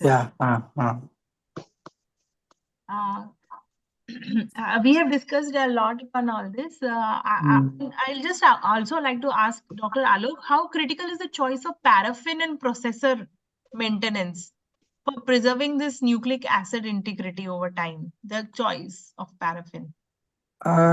Choice of paraffin with polymer additive improve actually sectioning, but can introduce contamination that interfere. Like highly purity, low additive paraffin is preferred actually. Then melting point like around 50 to 60. Then higher melting point will risk additional. Then processor like carryover of formalin, alcohol or xylene is processor line can cause ongoing. But and also then overheated paraffin bath or processor chamber can denature our RNA. This all. Yes, sir. You have very correctly pointed out to almost most of these points. So again, this is the points which we discussed. Ratio of fixative to the tissue mass in the tumor samples is important. Should be submerged, excess volume or adequate volume should be there, and adequate time should be provided for them to get. Or especially again, if you are handling a surgically resected tumor, it is to be fixed with formalin embedded in a paraffin wax block. The block is then sliced into sections for examination on the microscope slides and other factors. I will just write high quality paraffin, which has already been highlighted by Dr. Vidya. And another important point is adequate storage of these tissues, which will further stop and prevent your molecular degradation. So blocks of paraffin embedded tissue should be maintained in a dry and pest-free conditions at a room temperature. I know real world conditions are little bit difficult. The space is a constraint in most of these setups, which high volume patients are coming, like in the state cancer institutes, in our hospital, Tata Memorial Centers hospitals. So, but still, if you don't maintain all these conditions, the final nucleic acid quality is going to be degraded. Quantity and quality of the nucleic acid and protein extracted from FFP processed and stored according to standardized protocols can possibly maintain for 1 to even 12 years. These are the things. So again, I would like to move ahead I would like to ask Dr. Rubjyoti, when biomarker results are delayed or invalid, how does that affect your treatment timelines and therapeutic decision making, especially in non-small cell and NSCLC lung cancer? So lung cancer treatment is basically biomarker driven. It's completely personalized treatment as of now. So if without a biomarker, it's very difficult first to counsel the patient, because a L positive patient versus a non-driver mutation, so there's a huge difference in survival. So it's very difficult, so what I have started doing is this lung NGS. So so they have these free coupons basically. This NGO have supported for FFP NGS, FFP DNA NGS. Yes. So I know, because majority of patients will have some difficulty in getting the proper report. So as the liquid biopsy cost is coming down, so at the first contact itself, I send the liquid biopsy if the diagnosis is done. Okay. If it is NSCLC, I send the liquid biopsy, if financially feasible, and then we do the NGS, because we have seen many patients where the FFP DNA NGS either quality because there was QC failure, or whatever reason, but there are many patients who are driver mutation positive on liquid biopsy. Yeah. So Again, adding on to this question, should reflex molecular testing be mandated for all lung adenocarcinoma upfront, or should it remain a physician driven? Like in your situation, you are saying ki, you have to take the call about this. But what are your opinion if it should be reflex molecular testing? Yeah, so ideally we should do. So we have to go for biomarker testing. So then the question will arise whether it should be PCR driven or it should be NGS driven. If it is NGS driven, then which lab should we send? So if it is physician driven, then we are in a position for some flexibility. But if it is the lab driven, then probably that flexibility is not there. Again, you have to consult the physician that these are the issues with the FFP block. So what should we do? So I think as of now, as the oncology ecosystem is not completely standardized in India, all over India. So in some of the hospitals in Tier 1 cities, it's standardized. But in Tier 2 or Tier 3 cities, majority of the things are not standardized as of yet. So I think it should be physician driven till the systems mature. I would like to take opinion from Dr. Nirmalya. EGFR discordance between primary and metastasis is considered rare. What do you recommend? A repeat biopsy or a retesting? Dr. Nirmalya. Yeah, so EGFR testing when a lung biopsy proven adenocarcinoma is there, I think medical oncologists will agree with me. We do ALK, ROS, EGFR plus minus PDL1, Yes. depending on the scenario. So EGFR we do in-house. Yeah. But when you are getting a tumor which is previously EGFR negative, however, on the metastatic sides, on a long duration metastasis, like even after initial chemotherapy, you are getting it. I think as per the protocol, one repeat EGFR testing on the metastatic side should be done. But again, I am putting it a disclaimer. It depends on the choice of the medical oncologist. It differs. I have seen in my day-to-day practice. Yeah. However, EGFR testing on a what you say reflex panel, it should be there and it is being done depending on the cellularity and all. So that's the standard practice here. So that's all I can tell. Yeah. Though even though they say ki discordance is rare between the primary and metastasis side, but right, you have correctly mentioned the context. Even the physician is now looking for some option if he can give some therapy. Yeah. So in this let me tell you. So let me Yeah. tell you real life scenario. Let me explain you. One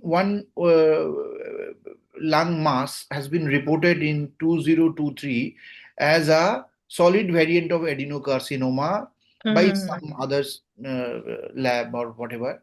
So it was EGFR negative, right? Yeah. So I don't know the latest biopsy which has been done in a very good center in Calcutta, and they believe that no, it is not a solid variant. It is rather, you call it as a sarcomatoid carcinoma, where they believe that this much of TTF1 should be ignored. You getting my point? Yeah. So therefore, they said they believe that it is this type of tumor. We need all sort of testing like ALK, ROS, EGFR, including MET. Met alterations, yes. So now, if you take out, I don't know exactly what was the EGFR report that time. What do you tell? Now, this patient is again being retested. Yeah. So, the retesting issues is very complicated, and it is, I think, I want to ask this question to everyone. Don't you think that this is very much customized and, it depends on patient to patient? What is your experience? Yeah, I also I think, can I have views of Dr. Rukmini? Do you recommend a repeat biopsy or retesting? In case of discordance, I think No, though it is the studies have shown that the discordance has been very rare, matlab, in primary mets. But still, like Dr. Nirmalya says, ki yes, even I would say ki yes, I would go for rebiopsy and retesting. yes, What are if your take on rebiopsy is possible, then we have to go for rebiopsy. But if we are not being able to get more tissue, then I think we can retest the original tissue. If in case the tumor quantity was adequate. What are your take on this, Dr. Barsha? Yeah, actually, that is again an option. Rebiopsy again, if feasible, as she has rightly said, if rebiopsy, then rebiopsy, if possible, we can go for it. If not feasible or inaccessible, then we can go for liquid biopsies, maybe.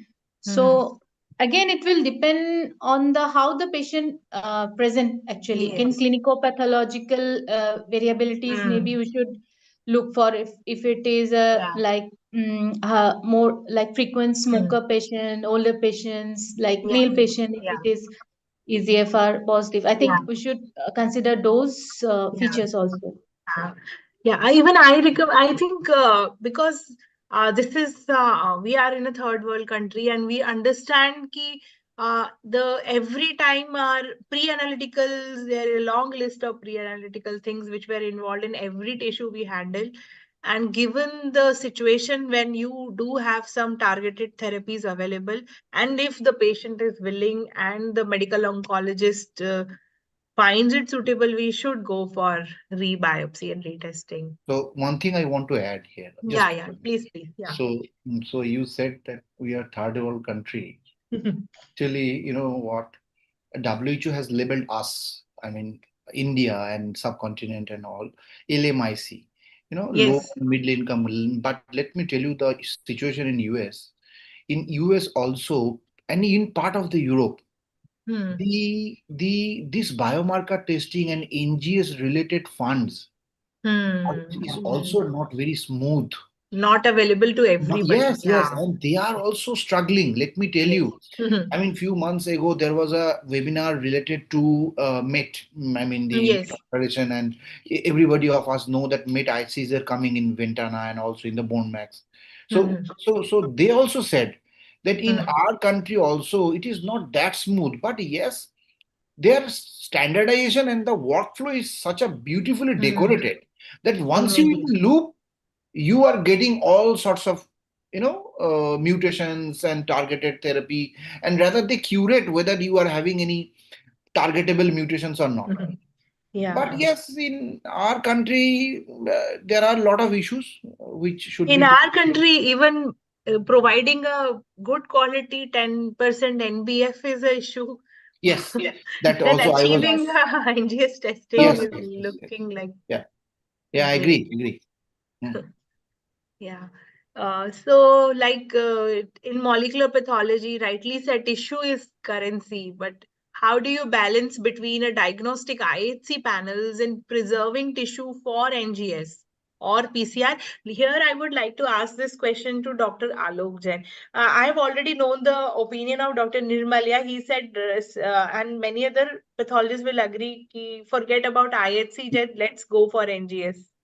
What are your views? Yeah, so in this case, what we do is we prepare extra unstained slide. We keep extra unstained slide, and also then we then tell ki minimal panel, then stepwise approach we can go, and also we teach our technician to do macro dissection awareness, like everything.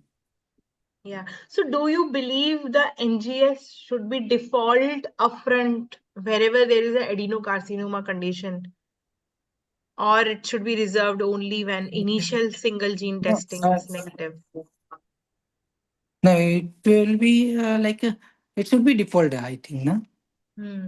I think this is a debatable thing. What are your opinions? Maybe Dr. Rukmini can take this.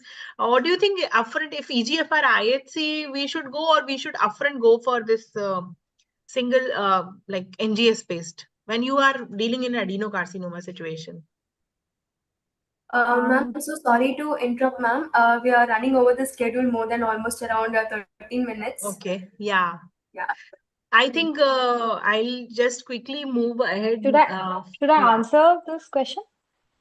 Yes, if you yes. I feel everything is about cost. So if the patient can afford, then we can go for NGS because if it is available. So ultimately, we are in a developing country, so we have to think about that. So since the developing country cost about NGS is very high, again, this option was suggested to us in the initial slide by Dr. Roopjyoti, an interventional radiologist, should also be aware that let us make 2 block as a routine practice. Because even if it's now, we should have a moral responsibility that the block which is made is anytime whenever the patient is affording, or maybe at upfront, if he can afford, he should be given an option of upfront molecular testing. So block 1, which should go for routine histopath and IHC, and another with more tissue can be reserved for your molecular testing. I think all of us will agree to this on. Yes, definitely. Yes. I'll just move ahead. How reliable is molecular testing on cytology smears and cell blocks? But I think this was already answered in our previous talk. What processing makes compromise the result? And I also understand, yes, cytology smears appear to be better than your cell blocks, because cell block has undergone the same And in even not only it has also undergone a cell loss also. So Yeah, I air, think Yes. air drying effect, artifact will be there. yeah, even this can be achieved in a center which cannot make blocks. That So is. there, yeah. So again, this is again a revision of whatever we have discussed. More you cut, you go for HNE, you go for a deep cut, sections is lost. You go for IHC, at least you will go for TTF1, T40 and NAPSINA, tissue is lost. And again, now by the time you think now it is time for me, it is adenocarcinoma and tender tissue to there, we have already lost at least 5 to 6 layers and depth. So inefficient block cutting may compromise your molecular testing, because ultimately what the patient was going to benefit now, it's so we should restrict the number of times the block is rephased to minimize the tissue loss. Like earlier Dr. Alok has pointed, we will at the first cut only let us make few more extra recut slides.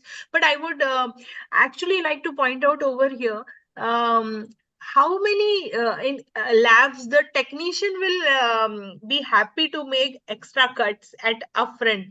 Can I have the opinion from any of our, maybe Dr. Barisha can take, would you tell your technician कि पहले से ही 2 block extra काट देना, 2 section काट लेना? I think Sakshi, like you should be knowing about our lab. Yes, I know. That is why I want to ask others. So what I want to highlight that if, in case of breast, CA breast, because carcinoma breast, like 4 IHC panels, ERPR, HER2, Ki67 is standardized. Yes. So, and most of the specimens, like samples, we are getting in-house. So from guided biopsy or true cut biopsy, so we are getting in-house. So in that cases, actually, they are already taught or aware that they should cut more sections, 4 sections or even 5 to 6. But I don't think practically in all cases like we have standardized. I think we should go for it. Yeah, at least for lung cancer, when you have Yes, yes. already you have less tissue, but it hurts for us too when we see Yes, he has even- cut 2 blocks and on every slide we have taken 20 serial sections just for HNE. It yes, just yes, takes our true, heart away true, what he has done. True. I think many so people those agree things, to yes, this thing. This is yes, the those real things world need to be situation. standardized. Yes. Yeah. So something out of the box, madam. Yes. Yes. When we were, I also worked in a hospital setting in HCG for 6 years. So what we used to do is, the moment we know that there is a block ready, just going to go for HND or one of the IHC markers, I will send one of my junior team members to stand next to the tech. And first he will clean the entire place, make sure there are no dust there, and whatever he keeps trimming, I tell them to put that into the vial. Oh wow. Yes. God. So Yes. that, and slowly these It's a technicians very get nice used idea. to it. Very Yeah. nice Very idea. nice. Very Yeah. nice. Very nice Slowly idea. they get Technicians won't used allow to us it. to stand. Very Ah, nice idea. Very yeah. nice. And the more the less is the rough cutting, more happy a molecular pathologist's life would be. Yeah. I mean, he or she will feel Yes. brighter in the dark room, even if he or she is sitting in the dark room. Yes. So less rough cutting is here. Yes, yes. Because this is the reason, ma'am, you are getting a lot of library preparation failures from tissue from Northeast region, maybe. This is a tough situation. I think all the oncopathologists from Northeast can agree to what we are Ma'am, so facing sorry every to day. interrupt you Yes. again. I'm really sorry. Ma'am, I will have to conclude the session very shortly, Yeah, ma'am. It's almost 9 o'clock, ma'am, please. Yeah, sure. It's Yeah. okay. I think most of the things were already covered in detail, and most of us are on the same page. And this is the template kind of report, which we have already started in our practice to mention the type and tell the content of the blocks, Percentage. tumor percentages, and again storage conditions, which is actually administration dependent.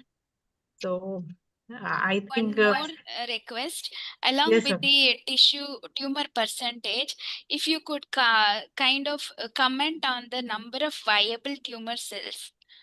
Okay. That will be a very important aspect, because 20% can be 20 cells or 50 cells, or it can be Yes. anything in the background of Hmm. normal cells. But Hmm. we need, because when you say 10 micron, that goes into NGS, 10 micron derived DNA or 20 micron derived DNA.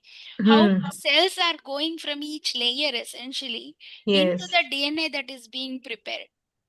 That Hmm. matters a lot, Hmm. right? So Yes. I've read in few places, and that's why we kind of follow minimum 150 tumor cells in that given Yeah. H&E slide in one high power field. Yes. So At like, least this amount of screening should be done from our end only, so yeah, that we can confidently tell, yes, this tissue is good for your further testing, yeah, or we should stop it there. Why to waste so much yeah. of efforts in the later stages? In Yeah. fact, we even collaborate with the pathologist from the respective hospital. Please Yes. contour and give. We will not Yes. redo the H&D at all. We will Yes. take from the contour directly to NGS. So Good. redoing H&D in the lab side can be avoided where we are doing the NGS, right? That's again one more section we can avoid taking that. Yes, yes. I can understand the kind of sincerity you put for our NGS testing. So last but not least, again, maybe in the future, AI driven can help in picking out the diagnosis on the first cut, and we'll be able to save the tissue for other future, and tissue first, liquid first, or whatever. This debate will go on forever. So I would just like to thank all the panelists and AstraZeneca and IAIO for giving us this opportunity to have this good discussion. Thank you very much. Thank you, everybody. Thank you. Thank you. Yes, thank you to our moderator and all the panelists for such a rich, relevant, and practice oriented discussion. Now, to conclude the program, I now invite Mr. Srikant Tota, Diagnostic Manager at AstraZeneca Pharma Limited, India, Hyderabad. We invite him to present the conclusions and key takeaways. Sir, over to you.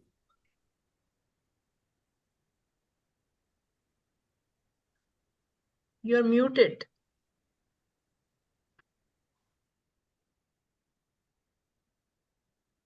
Srikant, sir? Am I am audible now? Yes, sir. Yes, it's Yeah. all. Thank you, Rukmini and IAIO for organizing this webinar. My sincere thanks to all the esteemed faculty members, Dr. Ashish Upadhyaya, Dr. Vidya Veldore, Dr. Sakshi Gupta, Dr. Barsha Sharma, Dr. Rukmini, Dr. Nirmalya Banerjee, Dr. Rupjyoti Sharma, and Dr. Alok Jain for actively participating in expert insight in lung cancer. To conclude, in this webinar, faculty has discussed and highlighted that a vigilant, multidisciplinary approach to the lung cancer care hinges on both scientific insight and operational excellence.